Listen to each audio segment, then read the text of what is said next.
आजादी के आंदोलन में जेल नहीं गया। कभी आपने कोई देश के लिए, हमारे यहां अवधि में कहावत है, नाखून कटाए कि शहीद ना बना भैया। तू तो नाखूनों नहीं कटाया भैया, बिना नाखून कटाए शहीद बना चाहता है, बिना नाखून कटाए शहीद। ऐसे काम नहीं चलेगा सर। जिन्ना का भी जिक्र कर, लेकिन मैं साथ ही साथ यह भी सोच रहा था, तो एक घटना मुझे याद आई मान्यवर। वो घटना थी उत्तर प्रदेश की। हमारे एक ऊर्जा मंत्री हैं माननीय मंत्री जी ए.के. शर्मा जी, उनके सामने व्यापारी लोग पहुंचे। उन्होंने कहा 21 घंटे से लाइट नहीं आ रही, 21 घंटे से लाइट नहीं आ रही, व्यापार बर्बाद हो रहा है, बच्चे रो रहे हैं, हमको गर्मी में बिजली दे दो। मंत्री जी ने कहा जय श्री राम, बजरंगबली की जय, और गाड़ी में बैठ के चले गए। मैं आपके माध्यम से सरकार से पूछना चाहता हूं, क्या भगवान श्री राम ने आपको कहा है कि आप नाकारे और निकम्मे हो जाइए और जनता को अंधेरे में रखिए, बिजली ना दीजिए? यह क्या भगवान श्री राम ने आपको कहा है? यह शिक्षा आपको भगवान श्री राम ने दी है? मान्यवर, मुझे वंदे मातरम आम आदमी पार्टी की रैलियों में, आम आदमी पार्टी की सभाओं में जब भारत माता की जय और वंदे मातरम जोर जोर से लगाए जाते हैं। किसी दिन लगाने का मन हो तो आ जाना हमारी पार्टी के कार्यक्रम में, आपसे ज्यादा तेजी के साथ वहां पर वंदे मातरम लगाएंगे। सदन में भी लगाना चाहते हो लगाओ। तो आप इन नारों के पीछे, ये नारे देशभक्ति के हैं, ये नारे देश की रक्षा के हैं, ये नारे देश को आजादी दिलाने के लिए हैं।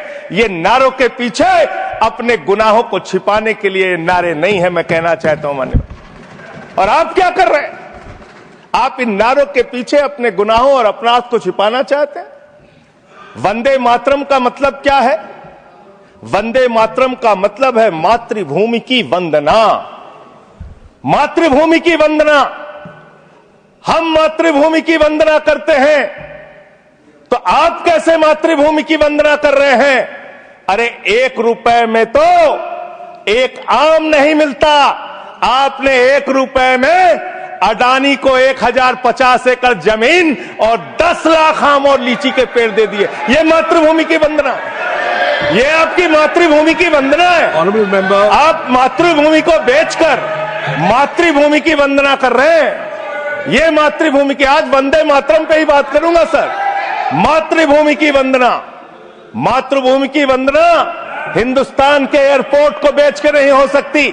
मातृभूमि की वंदना रेल को बेच के नहीं हो सकती, सेल को बेचकर नहीं हो सकती, समुद्री तटों को बेचकर नहीं हो सकती, कोयला और गैस को बेच के नहीं हो सकती, हिंदुस्तान की जमीनों को बेच के नहीं हो सकती।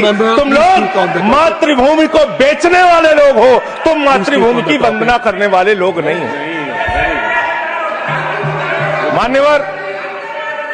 मान्यवर, वंदे मातरम पे ही सुनिए। आज वंदे मातरम के अलावा कुछ बोलूंगा ही नहीं। मातृभूमि की वंदना, इस मातृभूमि की वंदना में जब यहां पे लीडर ऑफ द अपोजिशन बोल रहे थे, मान्यवर, honourable I am not yielding sir, I am not yielding sir, sir I am not yielding sir, I am not yielding sir. जब लीडर ऑफ अपोजिशन बोल रहे थे, ऑथेंटिकेट इट प्लीज देन। जब leader, sir I am not yielding, sir I am not yielding. जब यहां पे leader of opposition बोल रहे थे, नो पॉइंट ऑफ ऑर्डर, खड़गे साहब, उनके मुंह से नो पॉइंट ऑफ ऑर्डर, दलित शब्द निकल गया, दलित शब्द निकल गया। पूरी की पूरी भारतीय जनता पार्टी हाउस में खड़े होकर विरोध करने लगी। दलितों से इतना चिढ़ है आपको? क्या दलित भारत माता के बच्चे नहीं? क्या पिछड़े भारत माता के बच्चे नहीं?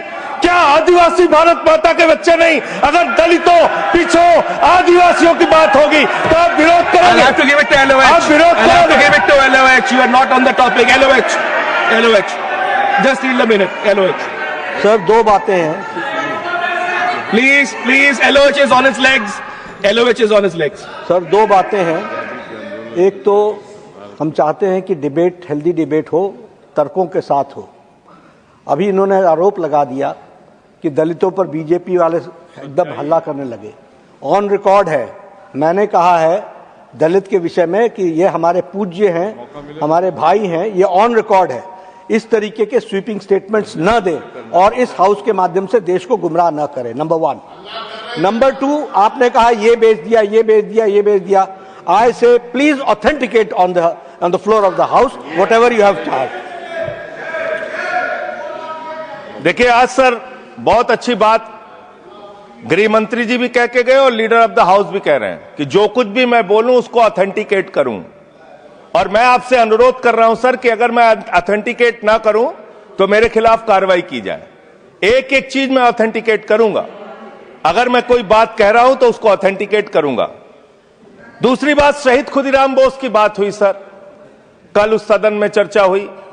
हिंदुस्तान के सबसे युवा क्रांतिकारी जिन्होंने फांसी के फंदे को चूमा, वंदे मातरम का नारा लगाया, शहीद खुदीराम बोस, शहीद रोशन सिंह, शहीद राजेंद्र लहड़ी, शहीद अशफाक उल्ला, शहीद राम प्रसाद बिस्मिल, शहीद प्रफुल्ल चाकी, हिंदुस्तान के तमाम क्रांतिकारियों ने जब फांसी के फंदे को चूमा, शहीद आजम भगत सिंह, शहीद सुखदेव, शहीद राजगुरु, सबने वंदे मातरम का नारा लगाया, सबने वंदे मातरम का नारा लगाया।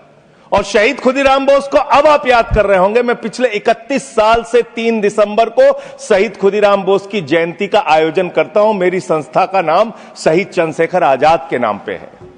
शहीद खुदीराम बोस हिंदुस्तान के वो क्रांतिकारी थे, जब उनको फांसी के फंदे पे चढ़ाया गया और उनका जब अंतिम संस्कार हुआ तो जो राख उनके अंतिम संस्कार से निकली मान्यवर, उसको बंगाल की माए तावीज बना के अपने बच्चों को पहनाती थी कि ऐसे ही बनना हिंदुस्तान के लिए क्रांतिकारी। यह इतिहास, यह हिंदुस्तान का इतिहास। लेकिन मैं आपके माध्यम से इस सरकार से पूछना चाहता हूं, आपके पुरखे इस वक्त क्या कर रहे थे जब शहीद आजम भगत सिंह वंदे मातरम लगा रहे थे, शहीद सुखदेव वंदे मातरम लगा रहे थे, शहीद राजगुरु वंदे मातरम का नारा लगा रहे थे, शहीद खुदीराम बोस वंदे मातरम का नारा लगा रहे थे। उस वक्त आप क्या कर रहे थे? क्या कर रहे थे आप? वंदे मातरम का नारा लगाकर लोग जेल गए, लाठियां पड़ी उनको। मैं आपके माध्यम से इस सरकार से पूछना चाहता हूं, आरएसएस के 4 लोगों का नाम बताओ जो वंदे मातरम नारा लगा के जेल गए, उनका नाम बताओ आप। 4 लोगों का नाम बताओ आप, अपने 4 पुरखों का नाम आप बताओ। आप नहीं बता सकते क्योंकि आजादी के आंदोलन में आपका कोई इतिहास नहीं, आजादी के आंदोलन में आपका कोई इतिहास नहीं, यही आपकी कुंठा है। तो इसलिए कभी आप कहते हो सरदार वल्लभ भाई पटेल आपके हैं।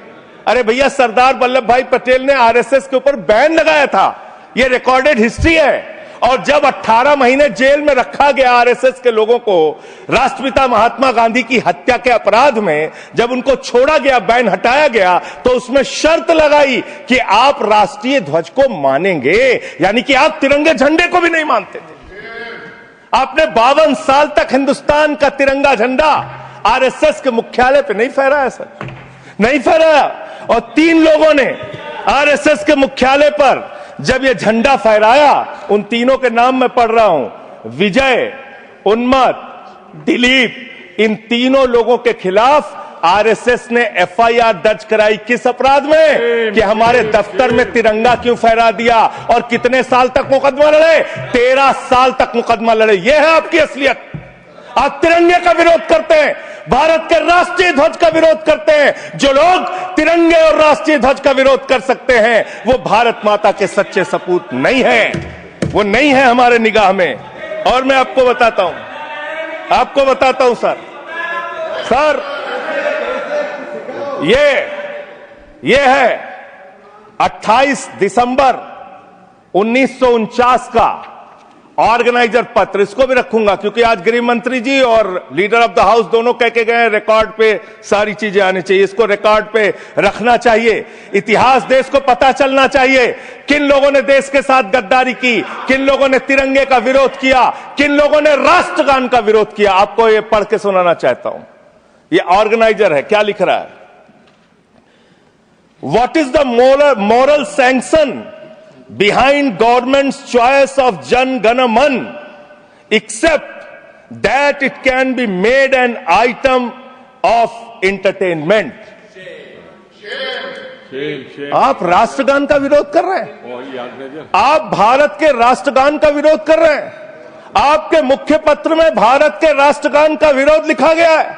इसके लिए भारत के प्रधानमंत्री को और पूरी की पूरी भारतीय जनता पार्टी को, जो अपने आप को आरएसएस को अपना आदर्श मानती है, पूरे देश से माफी मांगनी चाहिए। ये रिकॉर्ड पे लाऊंगा सर, इसको रख लीजिएगा, ये रिकॉर्ड पे रखा जाए। मान्यवर, फिर से बोल दे रहा हूं, 28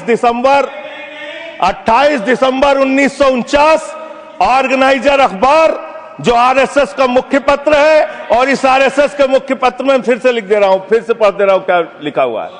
What is the moral sanction behind government's choice of Jangan Unnecessarily it'll get provoked. It can Continue, be please. made an Please item continue. of entertainment. Please continue. ये लिखा संजय हुआ। जी unnecessarily provoke. Continue.